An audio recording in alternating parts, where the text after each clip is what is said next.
The Tale of Despereaux, Chapters 42 and 43, by Kate DiCamillo. Read for you by Mrs. Shoemaker. Chapter 42. The Rest of the Thread. The threadmaster was sitting atop his spool of thread, swinging his tail back and forth and eating a piece of celery. "Well, look here," he said when he saw Despereaux. "Would you just look at that? It's the mouse who loved a human princess, back from the dungeon in one piece. The old threadmaster would say that I didn't do my job well. That because you are still alive. I must have tied the thread incorrectly. But it is not so. And how do I know it is not so? Because the thread is still around your neck." He nodded and took a bite of a celery. "I need the rest of it," said Despereaux. "The rest of what? Your neck?" "The rest of the thread."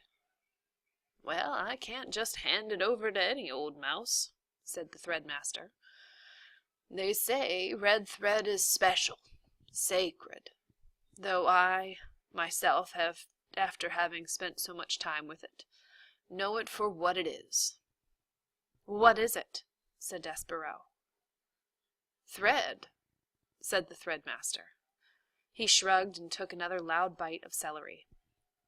"Nothing more, nothing less. But I pretend, friend, I pretend. And what, may I ask, do you intend to do with the thread?" "Save the princess." "Ah, yes, the princess. The beautiful princess. That's how this whole story started, isn't it?" "I have to save her. There is no one but me to do it." "It seems to be that way with most things. No one to do the really disagreeable jobs except oneself. And how, exactly, will you use a spool of thread to save a princess?"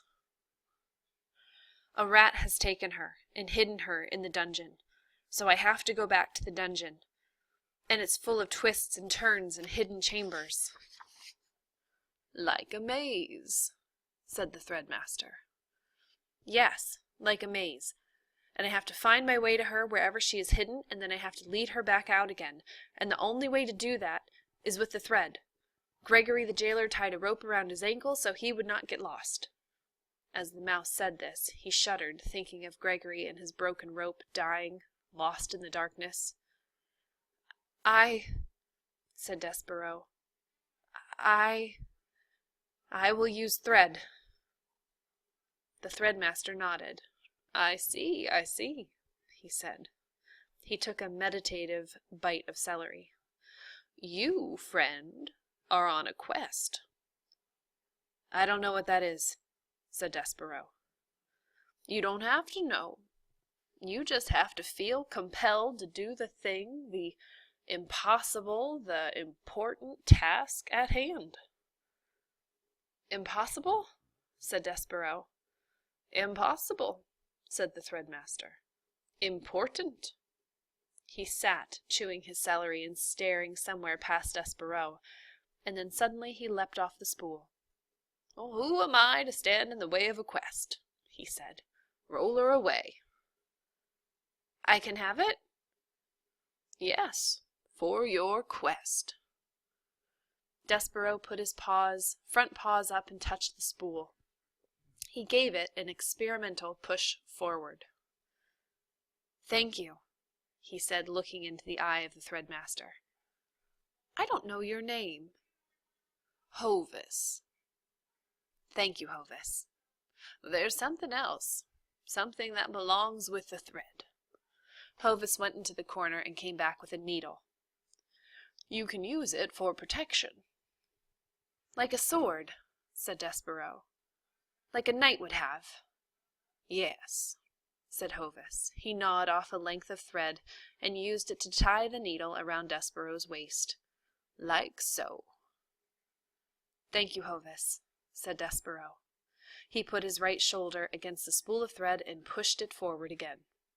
"Wait," said Hovis, and he stood up on his hind legs, put his paws on Despereaux's shoulders, and leaned in close to him. Despereaux smelled the sharp, clean scent of celery as the threadmaster bent his head, took hold of the thread around Despereaux's neck in his sharp teeth, and pulled on it hard. "There," said Hovis when the piece of thread broke and dropped to the ground. "Now you're free. You see, you're not going into the dungeon because you have to. You're going because you choose to." "Yes," said Despereaux, "because I am on a quest." The word felt good and right in his mouth. Quest. Say it, reader. Say the word quest out loud. It is an extraordinary word, isn't it? So small and yet so full of wonder, so full of hope. "Goodbye," said Hovis as Despereaux pushed the spool of thread out of the threadmaster's hole. "I have never known a mouse who's made it out of the dungeon only to go back into it again. Goodbye, friend. Goodbye, mouse among mice."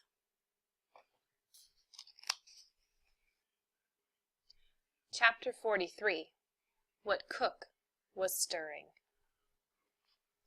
That night, Despereaux rolled the thread from the threadmaster's lair, along innumerable hallways and down 3 flights of stairs.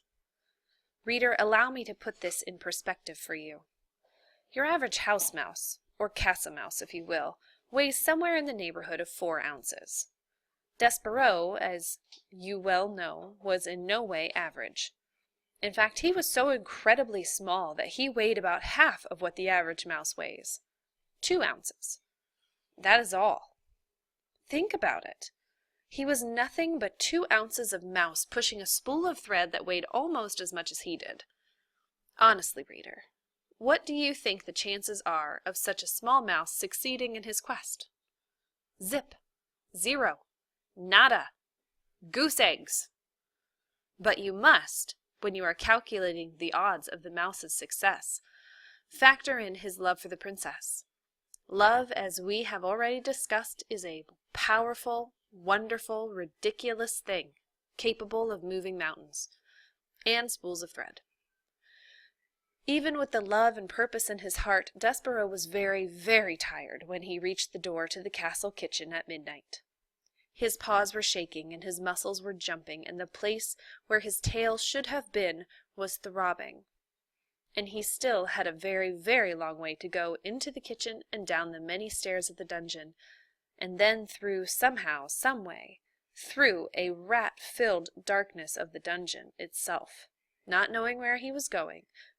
And, oh, reader, when he stopped to consider what lay ahead of him, Despereaux was filled with an icky feeling of despair.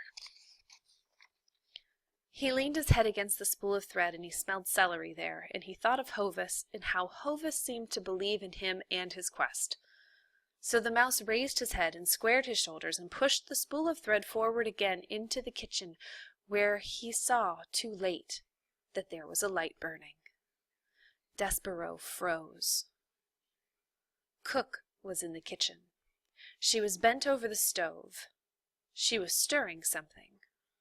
Was it a sauce? No. Was it a stew? No. What Cook was stirring was soup. Soup, reader!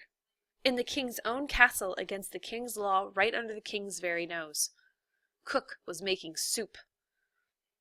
As the mouse looked on, Cook put her face into the steam rising from the pot and took a deep breath.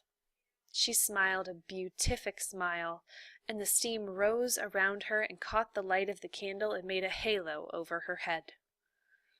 Despereaux knew how Cook felt about mice in her kitchen. He remembered quite clearly her instructions to Meg regarding himself.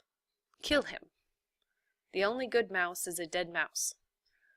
But he had to go through Cook's kitchen to get to the dungeon door, and he had no time to waste. Soon daylight would dawn and the whole castle would be awake, and a mouse would have no chance at all of pushing a spool of thread across the floor without attracting a great deal of attention.